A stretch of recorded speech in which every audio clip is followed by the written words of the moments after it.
Hey everybody, thanks for joining me. Today we're going to go through the order of operations. It also says in the directions here, if given, use the x and y values. And what that means to me is if you get a problem and it gives you an x value or a y value to plug in, you have to make sure you do that as well. So let's get started right here with the first problem, and we've got multiplication coming up first. So that's the thing that we're going to do first. Not a problem right here. 4 times 5, and we got our 20. Now from there, we have a division part that we need to complete before we do the subtraction. So I don't want you to do 3 minus 20. I want you to do 20 divided by 10 first, which actually makes things work out pretty well because now you just get 3 minus 2, which is obviously 1. Okay. Now, multiplication and division are on the same level. When you do your order of operations, you just pick the one that is farthest to the left, and that's the one you want to complete first. They are on the same level. It's not like multiplication always comes above division in order. It just depends on what happened from left to right. Now, if you do example number 2 here, parentheses come first. So that looks like the first thing that I need to take care of. We've got one right here, and we've got one right here. Everything else just pretty much comes back down, and we will move on from there. So we've got that. This becomes multiplication. The division was still here, and this becomes subtraction right here. It already was pretty much, so that didn't really make a difference. All right, next it looks to me like I've got some multiplication to do. 2 times 15 is 30. And then after that, it looks like I'm going to have some division to do as well. And then we go from there. All right, so 30 divided by 3 is 10, so we're actually pretty close. We've got it down to just addition and subtraction, so I can actually just start typing here. It isn't even that hard to do. 13 plus 14 minus 10 minus 14. All right, that actually is going to simplify pretty nicely because 13 plus 14 is 27, and you take away 10, you get 17, and 14, you get 3. Some of you may have noticed that the positive 14 and the negative 14 are eventually going to cancel out. That is also true. So all things considered, it's pretty funny how you do all that work, you end up with 3. And that happens, you start getting into more advanced math, and you spend 9 minutes working on a problem, and you find out the answer was 1, and you just start wondering why you wasted your time. But that's just the way it works sometimes, and it's not that big of a deal. All right, we get to example number 3. It looks to me like we're going to take the parentheses and we're going to simplify them down as much as we can.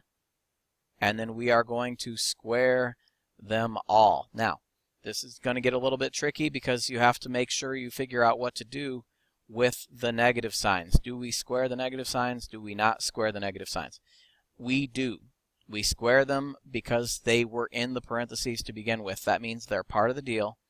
It means when you take negative 4 and square it, you are multiplying it by itself.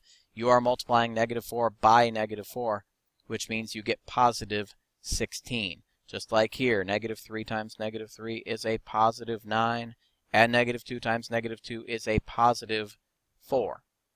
So when it's all said and done, you're going to get 16 plus 36 because you have to complete the multiplication beforehand, and you find out that you have 52. All right, let's move on to these examples that have variables in them. What this means is you are going to take the value of the variable and you are going to plug it in.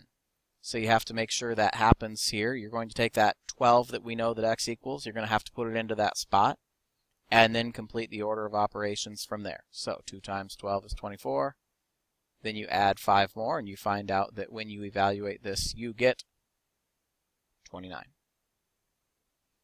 All right, now example 5. I'm trying to throw in more of these negatives here when I set up these problems because it's important to make sure you remember what to do about them. So we've just got negatives coming out all over the place.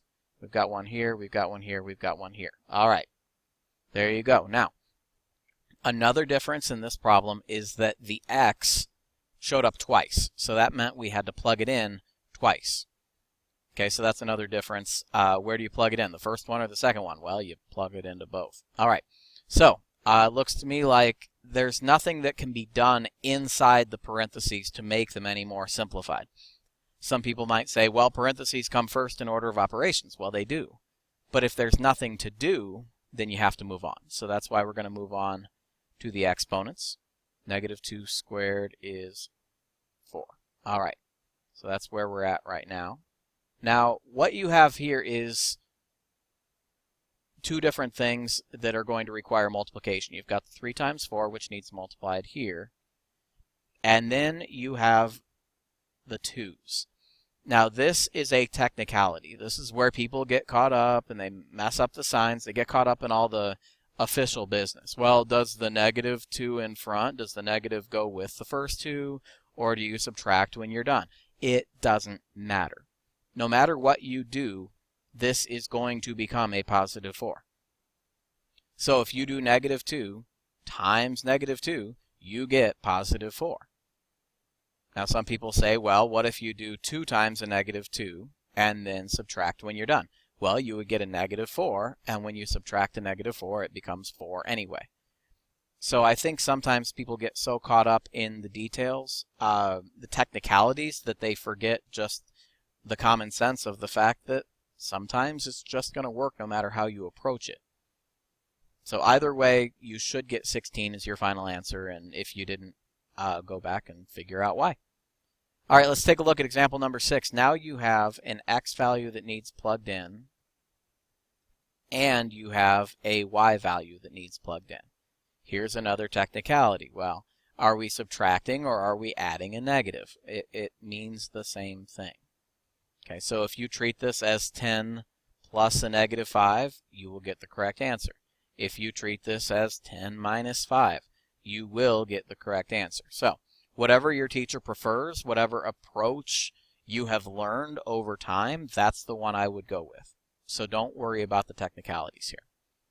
Speaking of technicalities, now we're getting into function notation. So this is where you read f of x, and a lot of people get really bogged down by that. The truth of the matter is, whenever you read this sort of function notation, as they call it, all you're doing is taking the value of x that they gave you and you're putting it into the x spot. That's it.